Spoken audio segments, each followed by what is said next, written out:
Welcome to Every Horror Movie on Netflix, the show where we watch, review, and discuss every horror movie on Netflix. Hope you all had a good Christmas if you're into that sort of thing. Back again, here I am, Chris, here with Patrick. Hi. And here with Steven. Hi. And we got a little special treat. We didn't watch a movie for you this time, but we're going to be talking about the year in review. It's that time of year when we, have a little cup of auld lang syne and look back on the year. Problem? Auld lang syne isn't something you drink. It's in the song lyrics. No, it's not. What does auld lang syne You mean? remember auld lang syne. Auld lang syne is something you remember, but in the song, it's also something you drink. I'm looking it up. I'll drink just about anything, but this is news to me. If that's the case, I will drink whatever you want me to drink, including your piss. I totally fucked up. You take a cup of kindness. Yeah. A cup of kindness yet. All right, well, cheers to kindness. Cheers to Fill kindness. your glass. Fill your glass with kindness. We're looking back on 2018 and all the horrors we found in it. Yeah. And in the meantime, we're going to figure out a recipe for auld lang syne, and we'll have a cup of it on next show. So, we came up with some little categories for our discussion here. And the first one's an obvious one. When you look at 2018, what was your favorite horror movie of the year? Now, this does not have to be something we watched on our Every Horror Movie on Netflix journey. Something that came out this year, whether or not it made it to Netflix, that is your favorite horror movie of the year. Yeah, favorite new movie of 2018. Movie of 2018. Yeah. Mm-hmm. Don't come at me with that 2017 shit. None of that 2017 bullshit. Fuck None of that that shit. 2016 horror fucking shit. hated 2017. Fuck 2016. Yeah. 2018 or fucking bust. Fuck every year except 2018. You want to go first, Patrick? I almost got you, Steven. Yes. My favorite horror movie of 2018, and you could perhaps debate whether it's a horror movie, as we like to do with pretty much every fucking movie we talk about on this podcast. But it was Unsane. Oh, fuck. Mine, too. Yeah. That was actually what I was prepared beautiful. to say. What a beautiful moment of I haven't seen it yet, so no spoilers. Patrick gave me Unsane on Blu-ray for Christmas. And it's the best 4K. thing. 4K, my man. It's the best thing I got for Christmas. And I can't wait to watch it every Christmas. Yeah, I mean, we saw this movie. It came out early, January, February, I think. A while ago. It was one of those ones that was kind of like just buried in the Netherlands of the movie release schedule. But it's Steven Soderbergh, fantastic director, just a really fun, edgy, nervy little movie, little psychological thriller about a woman doubting her own sanity. Has, without a doubt, the best final shot of any movie I've seen in probably 2017, 2016, 2015. Yeah. Maybe the whole 2010s. Maybe the best of all time. Maybe of all time. But it was just really fun. I had a great time in the theater with it. Can't wait to watch it again. Yeah, no, I'll co-sign all of that. It was great. Claire Foy is in it, who I was not aware of until Unsane came out, and I see she has a career, and it's great. And I pay attention to her now because she was very good in Unsane. A career that is built on doing shit very unlike what she does in Unsane. Like she made her name on The Queen, I believe, on Netflix, playing obviously quite a different character, but this character is foul-mouthed and sort of edgy, and not necessarily someone you like all that much, to be honest. No. For a while at least. Jay Farrow is also in this movie, making a pretty solid dramatic turn.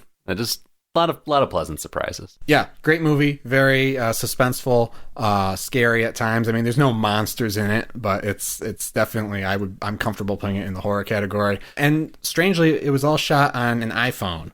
Oh, that's right. I forgot about that. Why it was shot on an iPhone, I don't know why. Because Steven Soderbergh is kind of a weird dude, and he likes to do goofy little experiments like that. You'll forget that it was shot on an iPhone. Certainly not the best film shot on an iPhone so far. Certainly not the best reason to own a 4K Blu-ray. Yeah.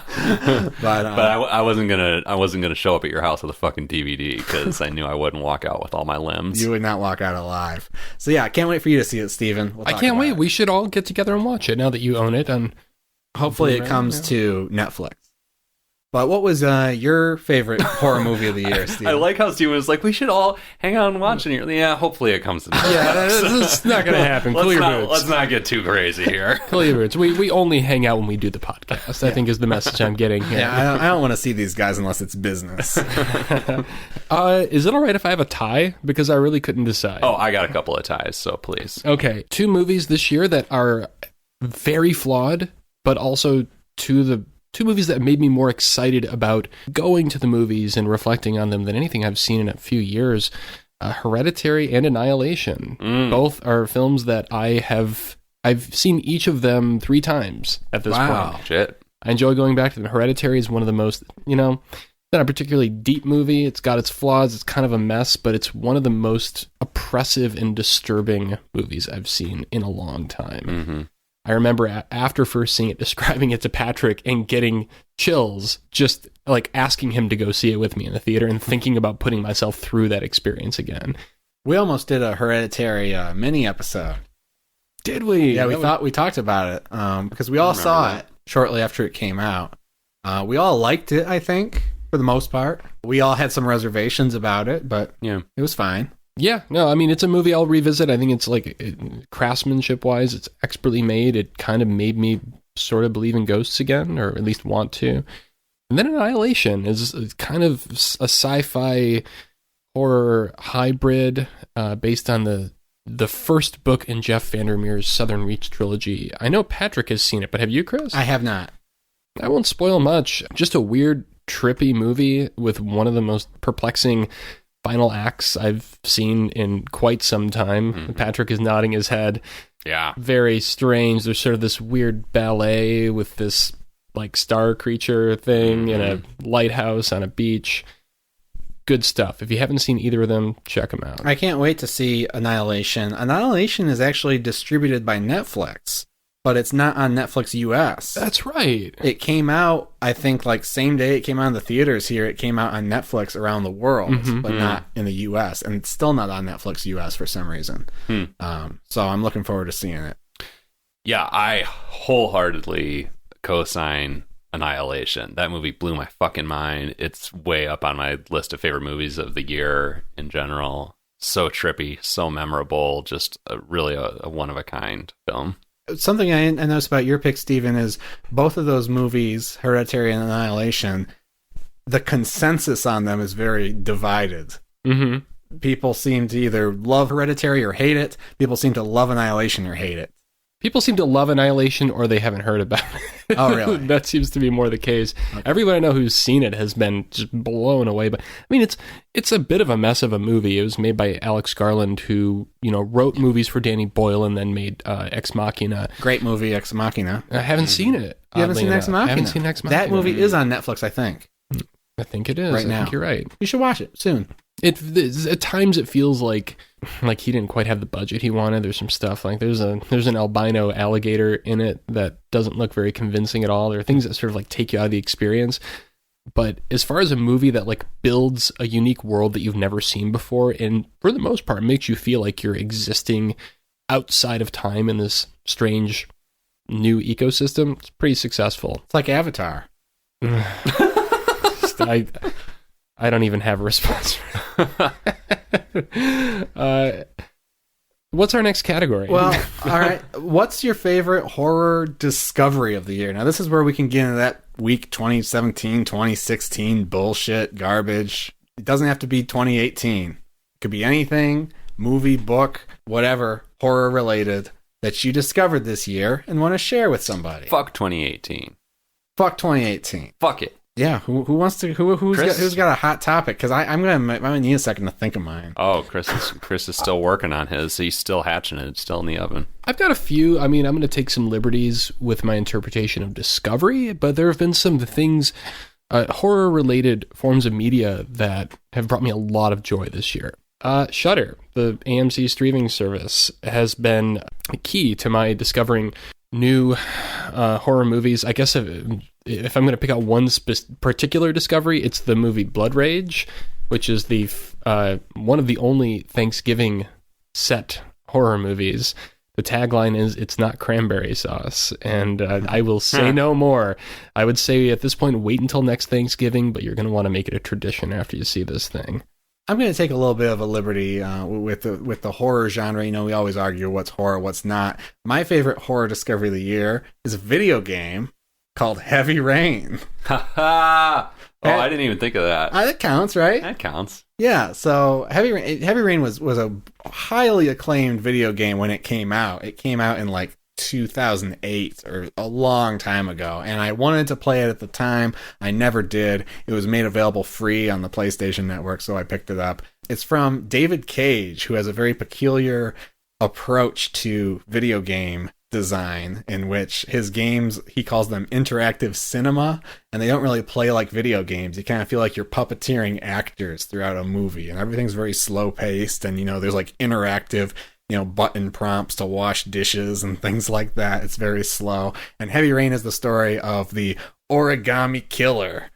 And you play it through like 4 different perspectives of different characters. And there's a man whose son has gone missing as a presumed victim of the origami killer. And there's a detective. And there's, Sean!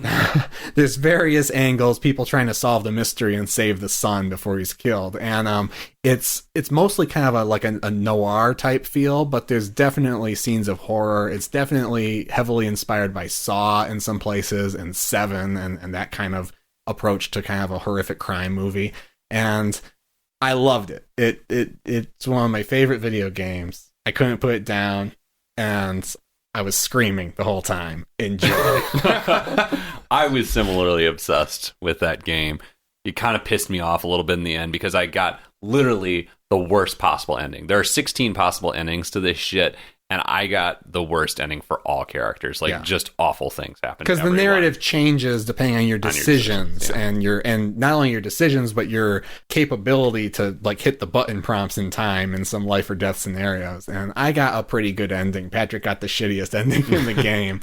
I also still resent the central twist of the thing. Yes. But I really respect the presentation and had a very entertaining experience playing it, despite a couple of things that pissed me off. Yeah, there's a controversial twist, there's a controversial reveal to the mystery, but it was just pure entertainment for me through and through. So, Heavy Rain, it's a PlayStation exclusive, so if you're not a gamer, I don't know what to tell you. You can watch it on YouTube or something. It might not be the same watching it as it is playing it, though. Patrick, horror discovery for this year. Horror discovery of this year. My favorite is the Japanese horror manga artist and writer Junji Ito. Hell fucking yeah. Yeah, I forget how I discovered this dude. Actually, no, I remember how I found him at our local comic shop here in Ann Arbor. Vault of Midnight, they had one of his most recent collections out on the counter, and I was like, holy shit, this cover is really weird. It's like based on the famous The Scream painting, and actually it's kind of a garish cover. The cover itself is not much to write home about, but it certainly grabs your eye. And I was fascinated. I ended up reading this book, and just some of the most horrifying and memorable stories and imagery that I've read this year are in this book, Fragments of Horror. The most memorable one to me is the story Dissection Chan, which is about this girl who has an obsession or sort of a fetish with the concept of being dissected. She wants to be dissected, and she also likes to dissect animals and people. And the conclusion to this story. The final panel of that is just bone-chilling, blood-curdling. It's awful and terrible and amazing. I remember when we were at Vault, you were asking if they had any Ito. Yeah. And one of the clerks recommended Spiral, which I need to get back to at some point. And she said, "Oh, you'll love it. It's awful." Yeah. And goddamn it, was she right? I read Spiral after that, which is Ito's sort of epic about this community that becomes obsessed with spirals, which sounds really fucking stupid in concept, but the many ways he finds for spirals to kind of infiltrate these people's community and their lives, and for people's bodies to mutate into spirals, and for their village itself to take the shape of a spiral, gets really hypnotic and horrifying, and is so much better than the basic concept sounds. Just have been fascinated by this guy, and I'm continuing to plow through his body of work as we go into 2019, and hoping he continues to freak me the fuck out. Spooky. Sounds good. Steven, you seem like you had something else that you discovered this year you want to talk about? Oh, I've got a million. I don't want to hog the mic, though. I will go with, I'll go 2 more. So back to Shudder. This year I discovered Joe Bob Briggs, a guy I've been vaguely familiar with even through my childhood. He was on TNT. He had a show called Monster Vision that was on usually after my bedtime, but I must have seen commercials during the day or something. He's a Texas film critic, kind of a scholar, who has this alter ego called, his name is John Bloom, and he's also a true crime author. He has this alter ego, Joe Bob Briggs, a very opinionated Lone Star beer drinking Texan who sits out on a lawn chair outside of his trailer and talks about trashy movies. He does his drive-in total at the beginning of every movie, where he basically runs down all the most absurd, ridiculous, horrific things that happen in the film, and then pops in throughout the screening of the movie to offer commentary. He's back. He's got a show on Shudder. He was here. He did a 24-hour marathon over the summer. Did a Thanksgiving marathon that I tuned into live after I got done with dinner, and he was in the middle of a 30-minute rant about probiotics that had nothing to do with the movie he was discussing. And apparently he's getting a weekly show. So nice. That was a really fun discovery for me. I look forward to hearing his commentary on Texas Chainsaw Massacre, which he says is the greatest film of all time.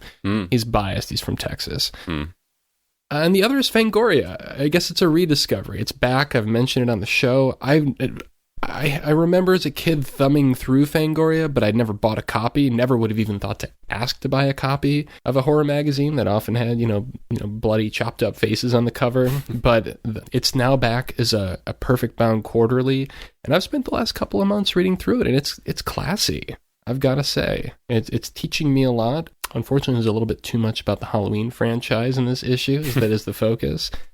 But I look forward to 3 more issues of Fangoria in 2019. Well, as people who have spent a little too much time on the Halloween franchise ourselves this year, I guess we can relate. Also, I don't have the money for a fucking Fangoria subscription, so I would love to borrow a couple of your issues, because I'm really fascinated to finally get in on some of this shit I don't have myself. a subscription either. The only way, I got it at Vault. So Diamond is okay. releasing it, and I think Vault got like 2 copies of it or something. So I'm going to need you to look out for me in January, and I'll pay you back if you see the new copy. Yeah, will do. Give me your last 2 issues. I'll buy the next one. Deal? Okay. I've only got 1 so far. Okay, well, then you're the last issue. I'll buy the next one. Okay. Speaking of Deal. Speaking of the Halloween franchise, I actually did make one more discovery, which I think I forgot to talk about on our Halloween Super episode. Correct me if I'm wrong. But there is a fan-made sequel to Halloween 6 on YouTube. Oh, fuck. That's like feature length. It was just shot by some like teens or college students in 1996, like shot on video. And the whole thing's on YouTube, and I watched probably 20 or 30 minutes of it, and it absolutely delighted me. It's a direct sequel to Halloween 6, so it Which one is that again? Halloween 6 is the one that came out right before Halloween H2O. The one that has the most genuinely unanswered questions. Yeah, so... Oh, wait, the right Paul before Rudd it one? switches, Cullen- before it switches Okay. back to Jamie Lee and like erases the past 4 movies worth of continuity. So it picks up right when, Paul Rudd hit Michael Myers with the pipe and injected him with the poison, and Loomis was gone back into the asylum and all that stuff. And there's a Loomis. All the characters from Halloween 6 are reprised as, teen actors or whatever. And it's like a feature-length movie. And I watched only 20 or 30 minutes. It had a lot of heart. It's probably better than at least some of the Halloween franchise movies. So if you want to see it, go on YouTube and look up Halloween, The Death of Michael Myers. And you'll watch Halloween, The Death of Michael Myers Part 1, Part 2, Part 6. It goes on and on and on. Can I just say, this sounds fucking adorable? It like, is this sounds like the adorable. kind of thing that I would have tried to make when I was a teenager. I mean, look at these little thumbnails here. We got like someone in a hospital bed. Look at that Michael Myers. Even the Michael Myers looks kind of cute. The Michael Myers looks Cuddly. better than he does in half the movies. Let me see. Well, definitely in 6. That was the worst Michael Myers as far as I'm concerned. yeah, he looks respectable, I guess. So it's just a fun little fan Distinguished. project. That I wanted to give a shout out to this on our Halloween episode, but I forgot. But anyone who loves Halloween should check it out just to support these crazy kids. Maybe we should commit right now to making our Halloween episode next year a review of Halloween, The Death of Michael Myers. That might be a great idea. We could Might probably be a get the great guys idea. on the show.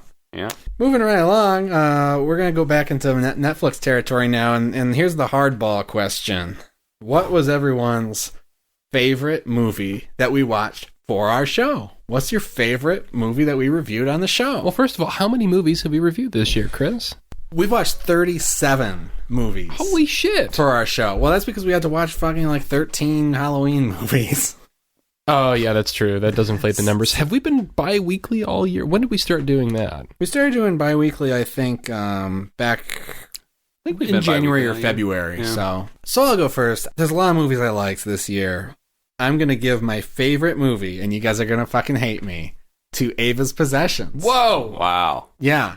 Ava's Possessions. Was it perfect? Absolutely not. But it struck my heart in a way that I just really liked. I really liked the sense of humor in that movie. I really liked what it was trying to do. It shit the bed a little bit, but, great movie. Entertained me almost all the way through. I wish I owned it, but I don't think it's available on Blu-ray, and I certainly wouldn't buy it on DVD. So, Scream Factory hasn't released that? No. They have a deal with IFC Midnight. Was it IFC Midnight? I'm pretty sure. I mean, if it wasn't, I'd be very surprised. I don't think it was. Okay. Yeah, at least I didn't tag it as IFC Midnight on our website. Well, I don't know what that means. But no, I thought that movie was great. The sense of humor was right up my alley. It was ludicrous shit played mostly with a straight face, and that's exactly what I like to see in a horror comedy. Ava's Possessions was my favorite movie we watched for the podcast this year. Now I'm excluding like Halloween 1978 and stuff. Like I'm kind of excluding some of the Halloween movies from my evaluation because those are better movies, but Ava's Possession is the movie I had the most fun with, probably. Ava's Possession still holds the distinction of being the only Amon movie I fell asleep to this year. But my favorites, I'm going to pick two favorites. Cargo. You guys know I love Cargo. Oh my God. Cargo just grabbed a hold of my heart and just twisted it, and I fucking loved it. I was like, just keep on twisting, Cargo. I'll come back for more any fucking day. On the other end of the scale, Anti-Birth was some crazy ass shit. It was fun. It was memorable. It was visually crazy. Loved that movie. You just picked two movies that I screwed and had strong feelings about. I loved Anti-Birth. I didn't give it a view it, but also we found out you only gave a view it. I think you only gave out one view it this year, and it was for like our legacy movie. It Follows. It Follows. Yeah. I also want to quickly throw in here my sort of like favorite moment out of an Amon movie that we watched this year, which was the ending of fucking H20. I fucking loved it. I just, as to use Chris's Halloween H2O is what he's talking about. H20, 20 years later. I fucking, to use Chris's favorite expression, I was screaming when Jamie just fucking takes that axe and decapitates Michael with one fucking blow. I was like, yes, this is the ending. This is the catharsis I've been waiting for 6 fucking movies. And then what's your least favorite? Go. Can I guess? Well, is it the beginning of Resurrection? We're going to get there. We're going to get there. Okay. No, actually, that's not my least favorite, surprisingly, even though that movie was a pile of shit. Steven, what's your favorite? Yeah, Steven, what's your favorite My favorite movie? Anti-Birth is a close second. Chris said I might have a recency bias, but I've looked at that list a few times, and I think Cam is my favorite film we've reviewed this year. Oh, let's give him some tokens for that. There you go. Keep them coming. Oh, there you go. Cam, it just really captivated me. I just found it to be such a fun, interesting little thriller. Yeah, it's a little tonally mixed, whatever, but as game, I had a really rough day. I came home. I didn't know what to do with my time. I thought, well, I've got to watch this fucking movie for the podcast. And I was locked in. I didn't look away from the screen. I didn't get up. I probably dehydrated myself sitting there watching this thing because I was just so involved. It's 90 minutes. I know. Well, it's easy to do when you drink coffee all day and flush it out as quickly as I do. So, yeah, Cam with Anti-Birth is a close second. That's great. You texted me shortly after we did our episode, and you're like, man, I'm still thinking about Cam. I wish I had given it a view it. So yeah, I can't go back and change that. Can't go back. You can't change your verdict. We all had an ongoing text conversation about Cam for quite a while. Yeah, there's a lot to chew on there. If you want to know what we thought about it, there's a whole episode where we talk about Cam that you can listen to. And then we all give it a cue. Oh, seriously? Yeah. Then we all give it a cue it. Okay, I will. I want to say one more thing, though. You said you weren't considering the Halloween movies. I am considering the Halloween movies as, like, legitimate options for my favorite movie we reviewed, and I still think Cam is better than Halloween 1978. I'm considering... Oh yeah, sorry. Are those not kosher? I'm considering those. No, I think I'm just kind of putting an asterisk next to them. Like, I don't know. Well, I know that I'm certainly considering them for the next category. Yeah, the next category is what movie did you watch for the show this year that you hated the most? Yes. Or let's say you liked the least. We try to be positive on this show. What do we try so hard. We try to say that we try, but I don't know that we really try. We try. I think we try. I try. Patrick, what did you like the least this year?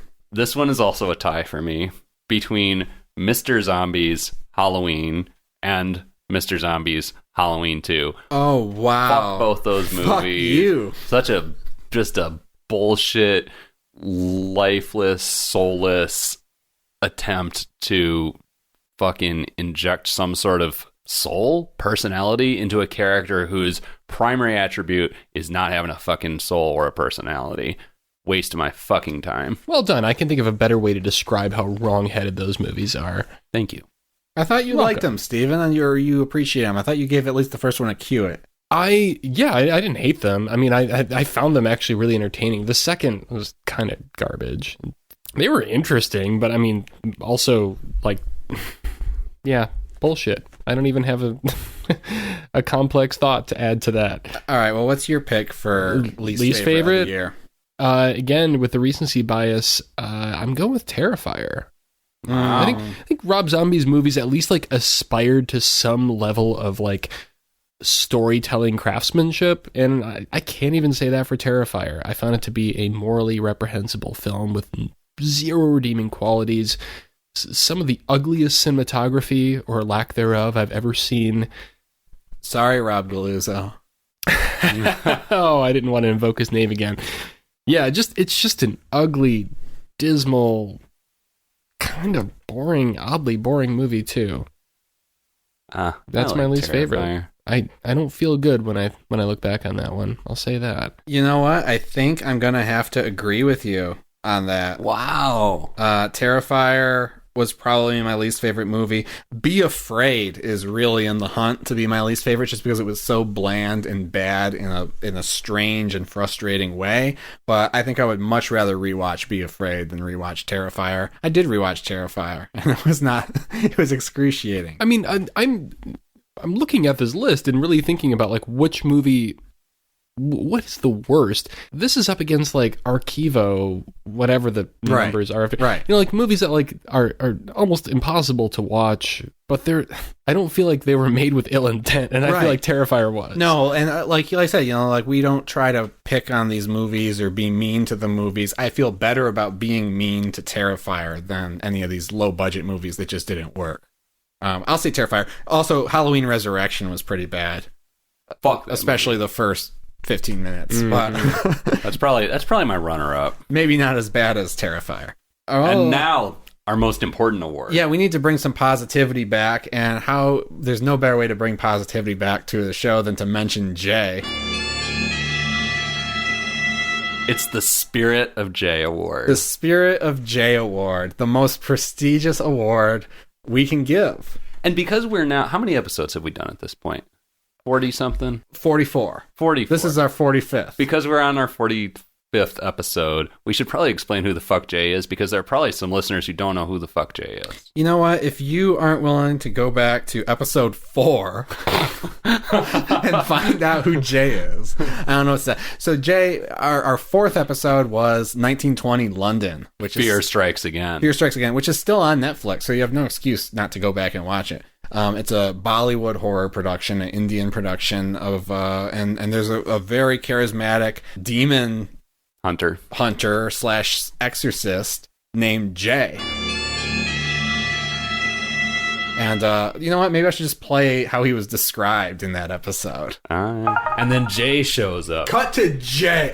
In like the most badass intro shot of all time. A fucking camel, the silhouette of a camel, walks across the screen in the foreground as Jay does like this typical like American like action movie badass stride out of the fucking forest. Like 2 earrings, tan suit, open collar, like 4 necklaces. Also, we should note this is the character who is a quote-unquote penniless shepherd, as we're told multiple times after this. I just want to chime in film. and say briefly that I wasn't complaining about Jay. I should have made that clear. Jay's amazing. Jay's amazing. And there's a huge plot twist in 1920 London. That's why we created the spoiler room, because it's too good to spoil, so I'm not going to do it now. That is why we created the spoiler room. I forgot. But after that turning point in the movie, whenever you see Jay, they play the sound cue. And so every time we say Jay, we play the sound cue. Just to remind ourselves of his fucking gloriousness. The gloriousness, and his gloriousness was helped by the sound cue too. Well, yeah. But the Spirit of Jay Award. So, I mean, you can't have that sound cue and not sound awesome. Like you could say Chris, and then the sound cue, and Chris sounds fucking awesome. Yeah. Like you're like, oh fuck, Chris just walked in. Can you say my name and play the sound cue? Steven.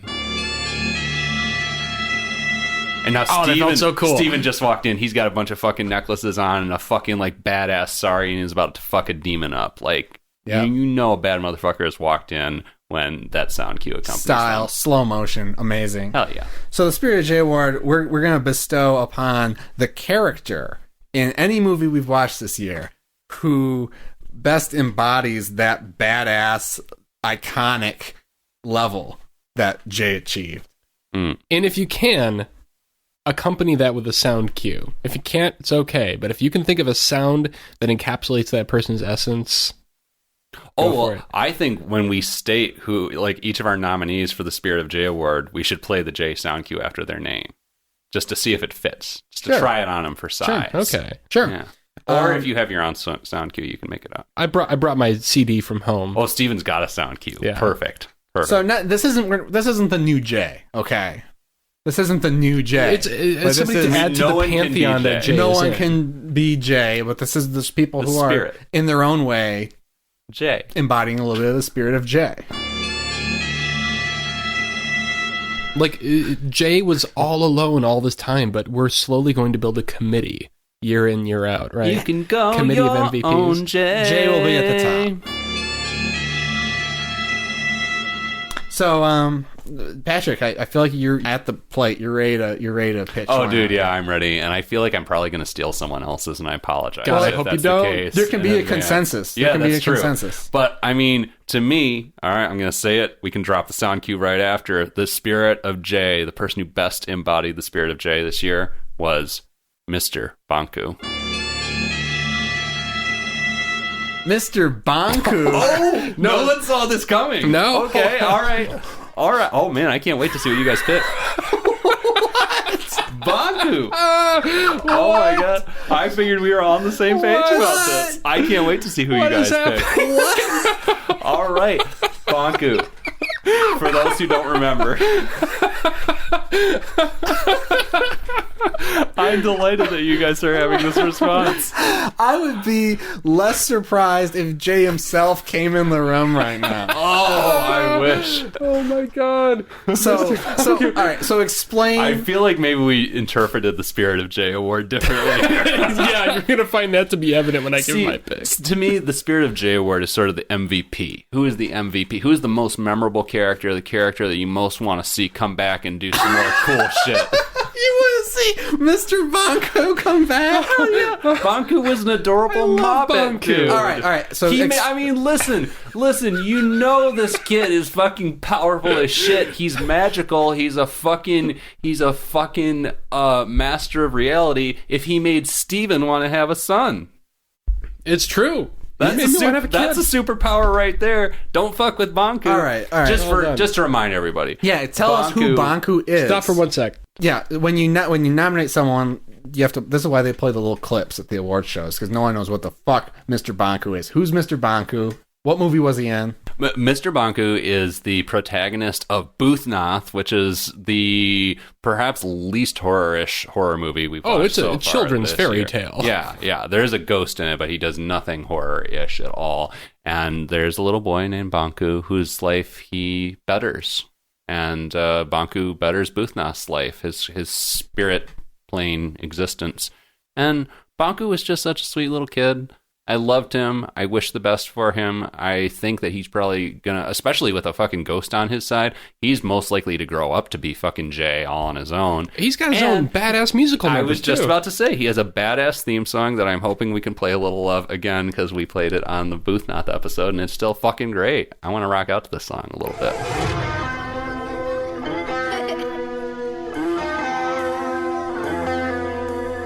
All right. Well, fucking Banku, dude. All right, yeah, Spirit of Jay. All right, so Patrick, now lay it on me. Banku. I think we're gonna have this like amazing sort of Justice League of America of like kind of a nice mixture of different characters. Are we voting on one, or No, this is it? No, just we each get to nominations. All right, so Steven, bring us back to reality. No, that was an amazing pick. I mean, That's a good I don't pick. know if I've laughed that long and that hard in ages.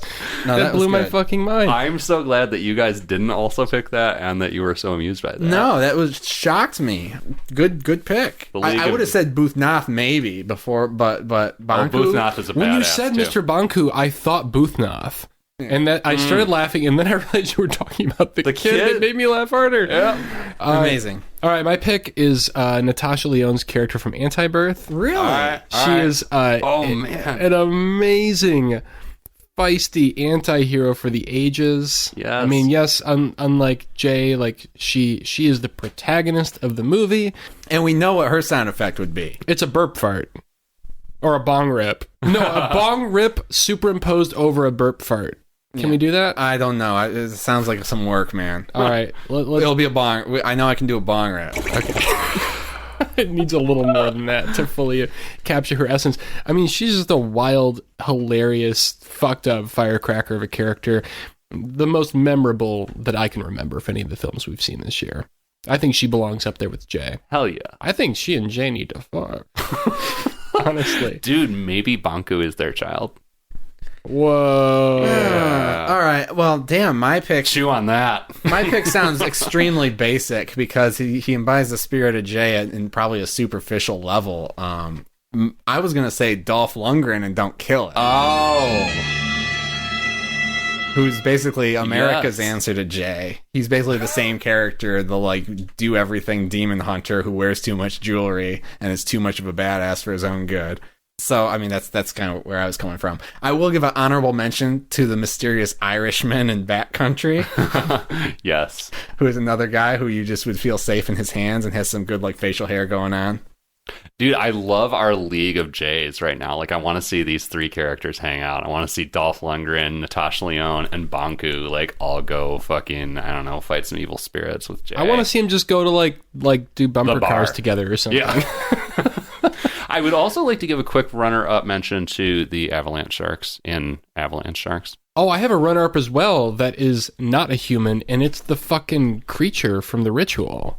Oh, dude, I was going to pick that. If Really? one of you guys picked Banku, which for some reason I thought was really likely up until like 5 minutes Well, I ago. love that you went to, what's the Hindi movie we watched this year? No, that was such an obvious choice for me. That's amazing. I've totally written off and forgotten that movie. My mind immediately leapt to Mr. Banku. Yes, the creature from The Ritual, though. Holy shit. I want a franchise. I want an action figure of that. Like, I hate that movie, but I want that on my desk. Yeah. It was well designed. Didn't really turn the dial for me. Well, guys, that was 2018. Do we have any other horror thoughts we need to share? I don't Watch think Haunting so. of Hill House. Patrick finished that. Chris started. I haven't started. No, Great stuff. I have been meaning to watch Hill House, but I'm more interested in catching up on the Chilling Adventures of Sabrina. That seems a little more like my tempo, a little more Ava's Possessions.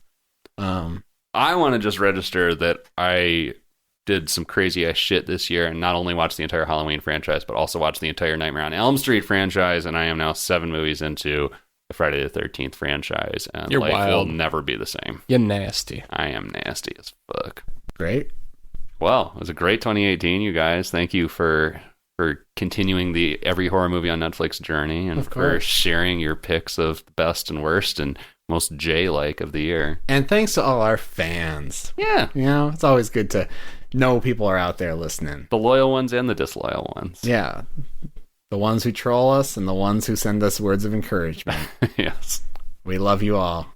So that's it for this year, everybody. Have a great, happy new year. Drink a cup of kindness when that clock strikes Cup of midnight. all And a cup of Old Lang Syne. And we'll see you in January. I think we're actually going to be skipping a week. Sorry. I mean, people are busy. They don't have time for us anyway. We're giving you an extra episode, so I don't So think quit they have your anything to fucking complain complaining. about. We'll be back in 2 weeks like we always are after every other episode. We're going to take next week off, and we're going to be back on the 10th now to watch John Carpenter's Christine, which that's how it's known in Netflix catalog as Christine, so it's in alphabetical order. It's not down in the J's. For John Carpenter's. Yeah, we got it. Okay. Nor would I expect it to be.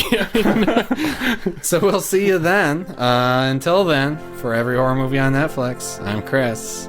I'm Patrick, Mr. Baku Dunn. I'm Stephen Anti-Birth Sonorous. Have a great rest of the year.